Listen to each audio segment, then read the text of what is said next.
শুভ সন্ধ্যা বন্ধুরা। আজ এক অদ্ভুত ঘটনা আপনাদের সামনে নিয়ে উপস্থিত হয়েছি।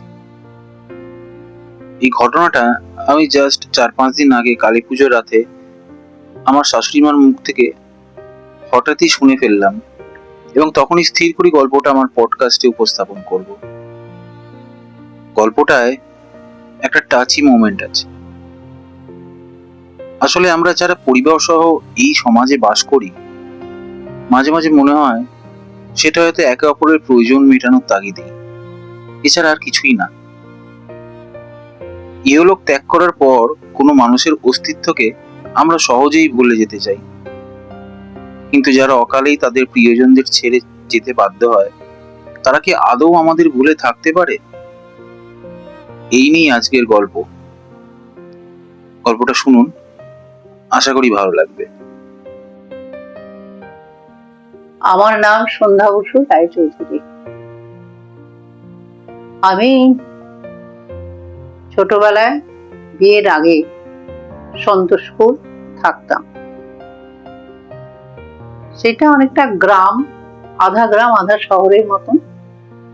লোকজনের বসতি তখন সেরকম একটা ছিল না। আশেপাশে 2-4টে বাড়ি, তারপরে মাঠ ঘাট পুকুর। আমাদের বাড়িটা সেরকম জায়গাতেই ছিল, চারিপাশে গাছ গাছরা, বাড়িতে পুকুর, চাষের জমি, পুকুরে প্রচুর মাছ হতো, নানা রকমের ফলের গাছ ফুলের গাছে ভর্তি ছিল। আমার মা সেগুলো দেখাশোনা করত। আজকে আমি আপনাদেরকে আমার জীবনে ঘটে যাওয়া কানে শোনা একটা ঘটনা আপনাদেরকে বলছি। তখন আমার বয়স হার্ডলি কত হবে, এই 16-17 বছর বয়স। তোমরা তো তখন জয়েন্ট ফ্যামিলিতেই থাকতে, সবাই তো ভাই বোন সবাই একসাথেই তো থাকতো। হ্যাঁ, সঙ্গে থাকতাম। সেই সময় হঠাৎ একদিন খবর আসলো যে আমার নিজের বড় কাকিমা মারা যান। আমার বড় কাকিমা খুব সুন্দরী ছিলেন, রূপবতী ছিলেন এক কথায় বলতে গেলে, কিন্তু সে একটা দুরারোগ্য রোগে মারা যান। আমার ছোট ছোট সব ভাই বোনেরা ছিল, খুড়তুতো ভাই বোনেরা ছিল, তারা প্রত্যেকেই খুব ছোট, 5 বছর 4 বছর 6 বছর 7 বছর এরকম ধরনের সব। 5 বোন ছিল, একটা ছোট্ট ভাই ছিল। মরে যাওয়াতে আমার বড় কাকু ভীষণ ভাবে আপসেট হয়ে গেল, খুব ভেঙে পড়লো। এই ছোট ছোট বাচ্চাদেরকে নিয়ে কি করে সে সংসার চালাবে, এরকম একটা অবস্থায়। সে যাক, আমার মা গেছিলেন, শ্রাদ্ধ শান্তি যা করার করে টোরে বাড়িতে চলে এসেছিলেন। বেশ কিছুদিন যাওয়ার পর, মাস খানেক যাওয়ার পরে মা ভাবলেন যে কি ব্যাপার, বড় কাকুর তো অনেকদিন কোনো খোঁজ খবর পাচ্ছি না। কেননা আমার বড় কাকু আমাদের বাড়িতে আসতেন প্রতি মাসে একবার করে পেনশন তোলার জন্য। কিন্তু প্রায় ওনারা কোথায় থাকতেন আগে? ওনারা ঘুটিয়ারশ্বরী, ক্যানিং লাইনে, যেটা ক্যানিং লাইনে ঘুটিয়ারশ্বরীতে থাকতেন। আচ্ছা। তার মা প্রতিদিনই চিন্তা করতেন, তখন তো আর এখনকার মতো এত ফোনের ব্যবস্থা ছিল না, চিন্তা করাটাই সার ছিল। এইভাবে প্রায় 3-4 মাস কেটে যায়। হঠাৎ একদিন সন্ধ্যেবেলায় মা দেখছে কি ঘরের সামনে এই 6টা-7টার সময় কি যেন একজন দাঁড়িয়ে আছে। মা হঠাৎ তাকিয়ে দেখলো কিনা যে চোখগুলো বড় বড়, রোগা টিংটিঙে কালো মতন একজন ভদ্রলোক দাঁড়িয়ে আছে। মা তাড়াতাড়ি করে বাইরে লাইটটা জ্বালিয়ে দেখলো যে আমাদের বড় কাকু। বড় কাকুর এখন ওই অবস্থা দেখে না মা প্রথমে একটু থতমত খেয়ে গেছিল, কি ব্যাপার হলো। এসে তাড়াতাড়ি করে ডাকলো, তাকে ঘরে ডেকে নিয়ে এসে বসালো, দিয়ে এসে বললো, কি ব্যাপার ঠাকুরপো, তোমার কি হয়েছে, তোমার এরকম চেহারা কেন? তখন বলছে যে বৌদি আমাকে একটু বসতে দাও। বসলো, বসিয়ে মা হাত পাকা নিয়ে এসে তাকে হাওয়া টাওয়া করলো, জল দিল, কিছুক্ষণ পরে তাকে চা জল খাবার সমস্ত কিছু দিল।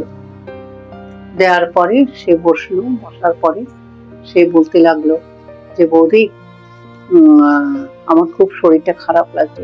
মা বললো ঠিক আছে তাহলে একটু শুয়ে নাও।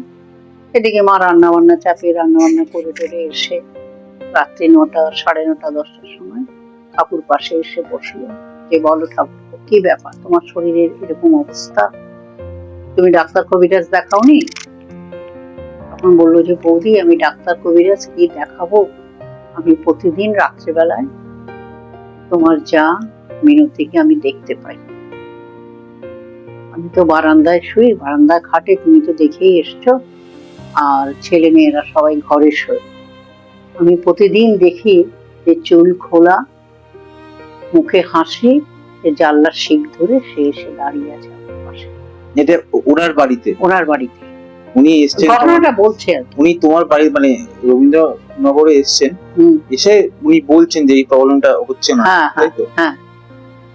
তখন মা বলছে সে কি বলছো, ওরকম হয় নাকি? মা প্রথমে বিশ্বাস করতে চায়, তারপর বলছে না বৌদি বিশ্বাস করো, দিনের পর দিন এটা দেখাতে আমি বাচ্চাদেরকে ভয় পাবে বলে, কারণ চারিপাশে দেখছো তো কিরকম জলা জঙ্গল, আমার আশেপাশে তো আত্মীয় স্বজন কেউ ছিল না তখন, গ্রামের প্রান্তরে প্রান্তরে সমস্ত বাড়ি ঘর, অত দূরে দূরে কিছু একটা হয়ে গেলে আমি কাকে ডাকবো, সেই জন্য ওদের কাউকে আমি বলতাম না, আমি নিজেই হজম করতাম ব্যাপারটা, কিন্তু আমি ভেতরে ভেতরে আতঙ্কে ভয়ে কিছু খেতে পারতাম না, এইভাবে দিনের পর দিন খেতে পারতাম না, ভয় ভীতি থেকে আমার শরীরের এই অবস্থা।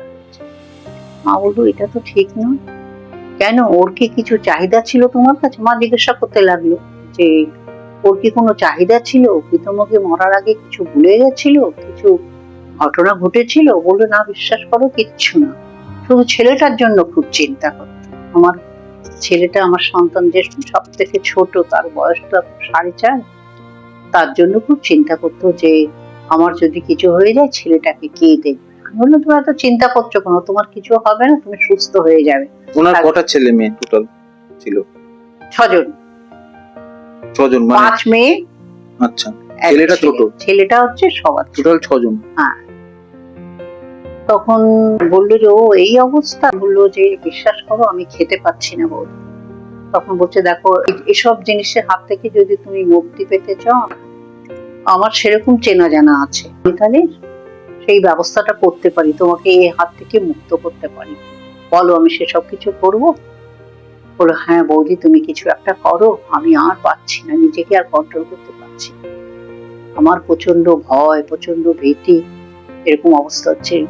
বড় মেয়ে 13-14 বছর, সেও জিজ্ঞাসা করছে যে বাবা তোমার কি হয়েছে, তুমি খাচ্ছ না কেন, ঘুমোচ্ছ না কেন, তোমার এই অবস্থা কেন? তাদেরকে ভয় সেটা বলতে পারছি না কেন, ওর কানে গেলে আরো সব ছেলে মেয়েদেরকে ওরা বলবে, ওরাও ভয় পাবে।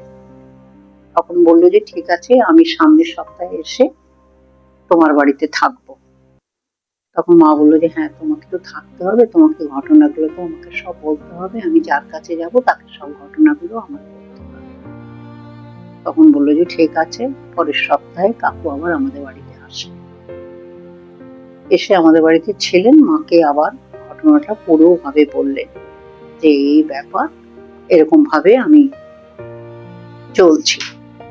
তখন মা পরের দিন সকালবেলায় বাড়ি থেকে বেরোলো, বেরিয়ে মা ঠিক করেছিল যে প্রিন্স আনারসা রোডে দাদাপীর সাহেবের মাজারে এসে এসব কথাগুলো পীর বাবাকে বলবে।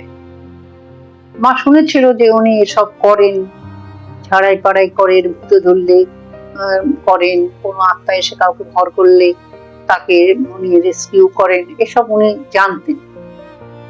এবার মা বাড়ি থেকে বেরিয়ে যখন মাঝেরহাট স্টেশনে নামলেন, নেমে যখন বাস ধরতে যাচ্ছে, হঠাৎ বাসে উঠতে গিয়ে দেখলো যে মা বাসে উঠতে পারছে না, মনে হলো যেন মার হাতটাকে কে খামচে চেপে ধরেছে।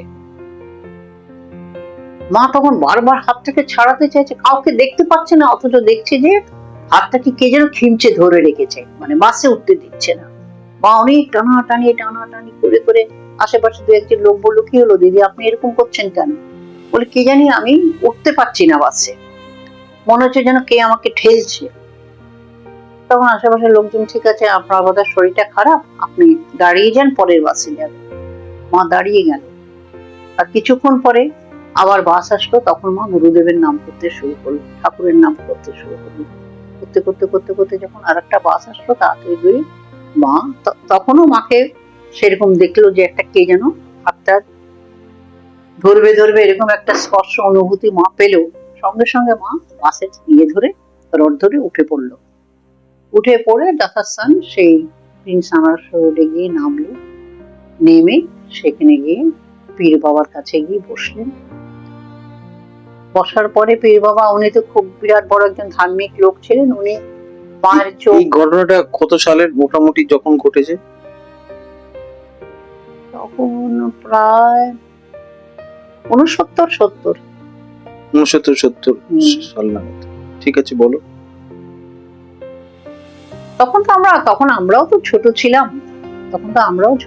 আমার তো তখন বিয়ে শাদী হয়নি, ওই অবস্থার কথা বলছি। তারপরে উনি দেখলেন, সেই পীর বাবা দেখলেন, দেখে বলল যে আপনার কি হয়েছে আমি বুঝতে পারছি, ভয় পাবেন না, তা আপনি কি করতে চান বলুন।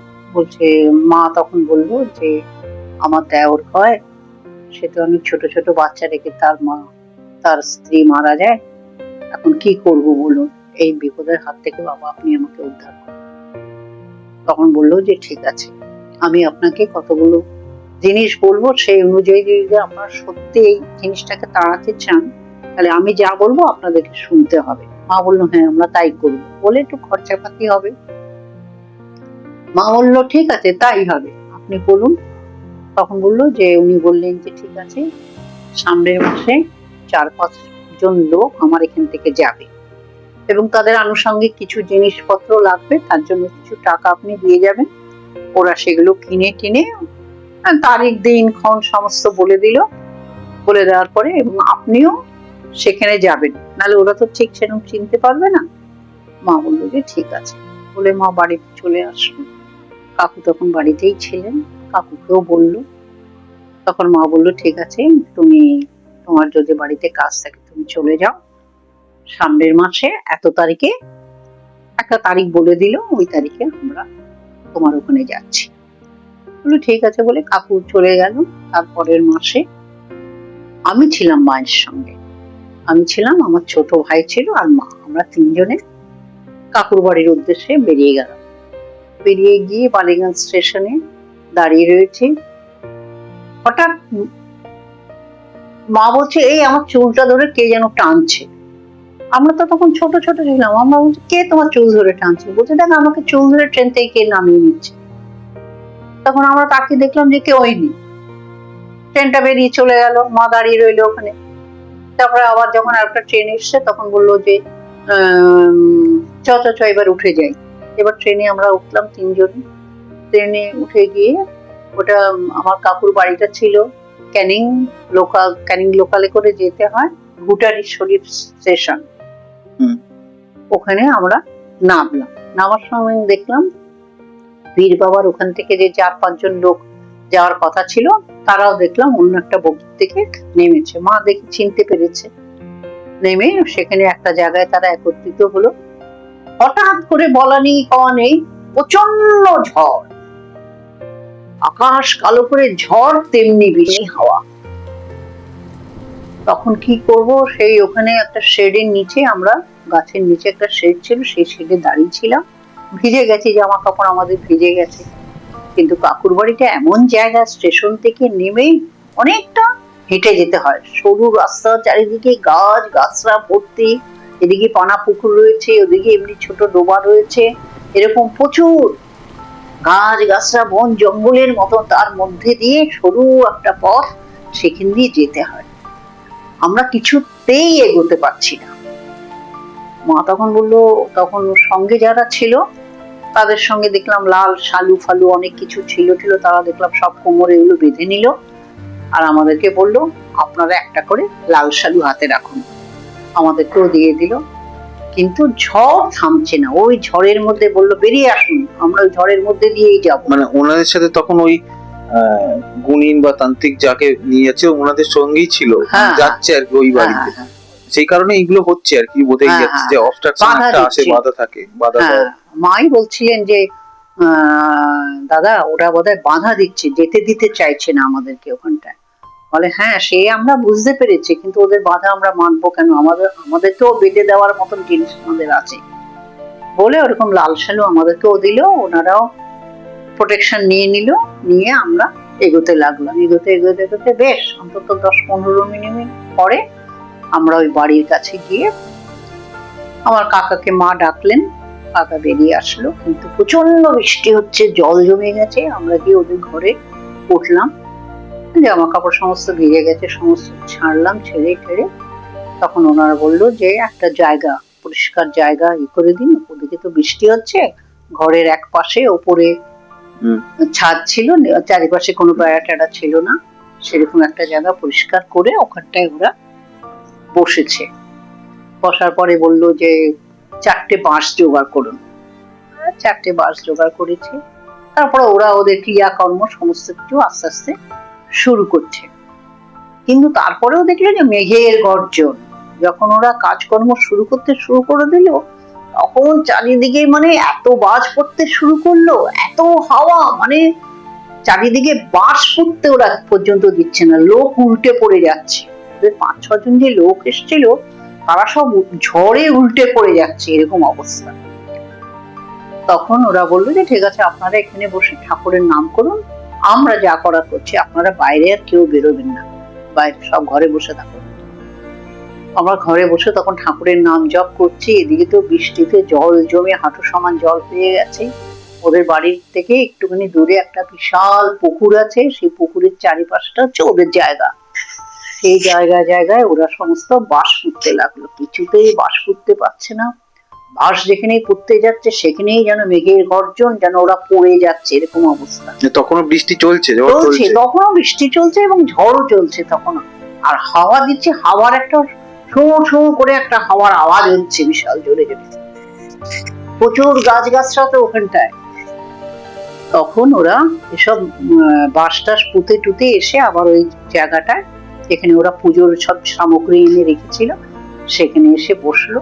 বসার পরে আমার কাকুর হাতে কতগুলো ফুল টুল দিল, আর আমার যে খুড়তুতো ভাই তার হাতে ফুল দিল, আর বোনেরা যে সবাই লাইন ধরে বসেছিল প্রত্যেককেই হাতে ফুল টুল দিল, দিয়ে আমাদেরকে বসতে বললো।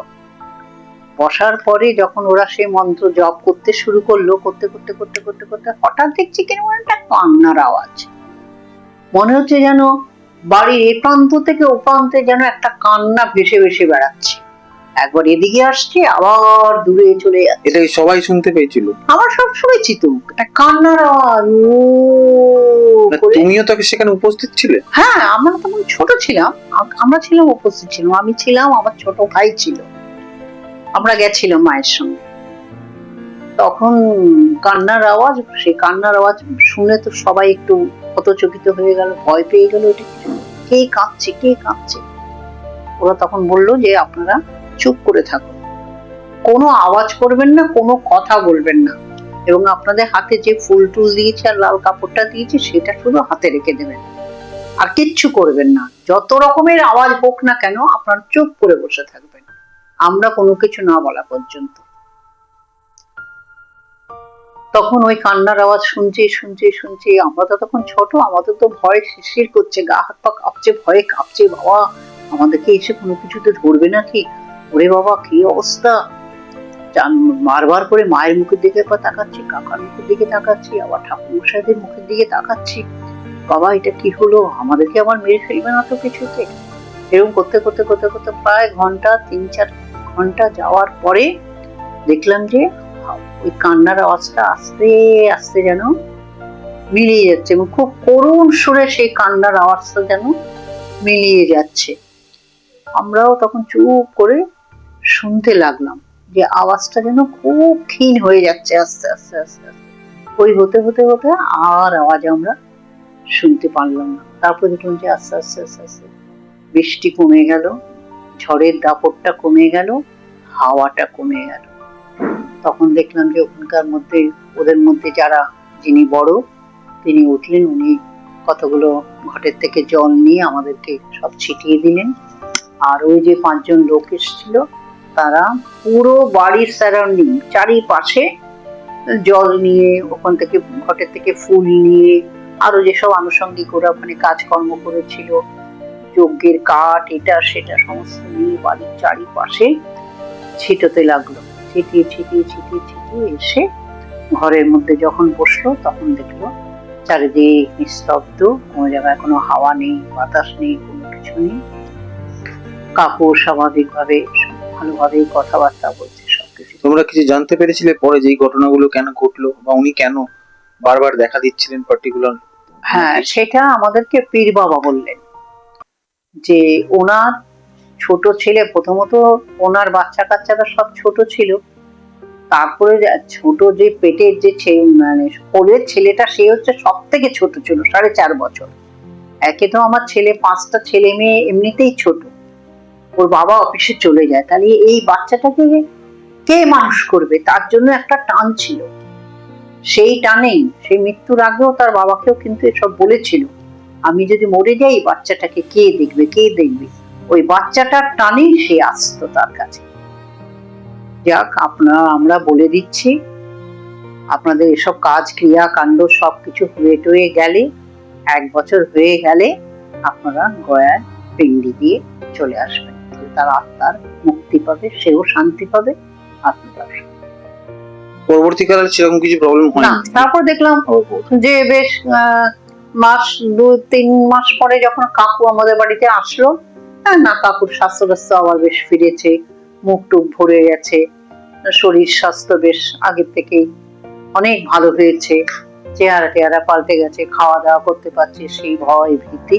তো তোমার কাকুকে এমনি শারীরিক কোনো মানে ক্ষতি করার চেষ্টা করেননি? না, কিন্তু উনি যেহেতু ওই অবয়বটা দেখছিলেন, ওনার একটা টেনশন অনিদ্রার জন্য ব্যাপারগুলো হচ্ছিল, শরীর স্বাস্থ্য ভেঙে কাকু নিজে জানে যে আমার স্ত্রী মারা গেছে, তাহলে ওই যে অবয়বটা দেখতেন সেটা দেখে শিউরে উঠতো যে মারা গেছে, সে আবার এরকম ভাবে আমার সামনে এসে সামনাসামনি দাঁড়াচ্ছে করে, এটা মনে করে সে ভয়টা পেয়ে যেত। বুঝতে পেরেছি। সত্যি কি অদ্ভুত না, মানুষ যখন বেঁচে থাকে তখন আমরা যার সাথে এত বছর কাটাই যখন উনি মারা যান, তারপরে আমাদের তার কাছে প্রয়োজন কিছু থাকে না, তখন মনে হয় তখন আবার ভয় পাই আমরা তাকে দেখে ভয় পাই। আমরা তখন জানি না যে সে আদৌ ক্ষতি করবে কি করবে না, সে তো অনেক পরের কথা। সে আমার যখন আপনজন হয়ে থাকে তখন সে আমার কাছে পর শত্রু, আমার কাছে মনে হয় সেটাই বলছি যে সবাই মানে কি অদ্ভুত জীবন আমাদের সবারই, এত দিন ধরে এত বছর ধরে যার সাথে আমি সংসার করলাম বা যার সাথে যে আমার অতি আপনজন ছিল, যে আমার সত্যিকারের কিছুক্ষণ আগেও যে আমার আপনজন, মরার পর মানে পরের মুহূর্ত থেকেই সে পর হয়ে গেল। সেটাই হচ্ছে ঘটনা। যাই হোক, খুব ভালো লাগলো শুনে তোমার গল্পটা। আগের দিনকে শুনেছিলাম তোমার মুখে, তাই ভাবলাম যে আমি আমার পডকাস্টে এটাকে শ্রোতা বন্ধুদের জন্য আমি শোনাবো। যাই হোক, তুমি খুব সময় দিলে তার জন্য তোমাকে ধন্যবাদ। আর ঠিক আছে, তাহলে আর এরপরে যদি কোনো তোমার ঘটনা মনে পড়ে তুমি অবশ্যই আমাকে জানাবে। আমি তো জানতাম না তোমার মনের মধ্যে এত কিছু রয়েছে, কারণ আমি আজকে এইটা জানতে পেরেছি বলেই এসেছি, না জানতে পারলে হয়তো আসতে পারতাম না। ঠিক আছে, তাহলে আজকে এই অবধি তোমার শেষ করলাম এখানে। ঠিক আছে, নমস্কার।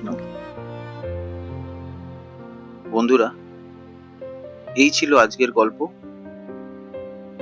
গল্পটা শুনে কেমন লাগলো আমায় কমেন্ট করে জানাবেন, এবং চ্যানেলটা অবশ্যই সাবস্ক্রাইব করে নেবেন।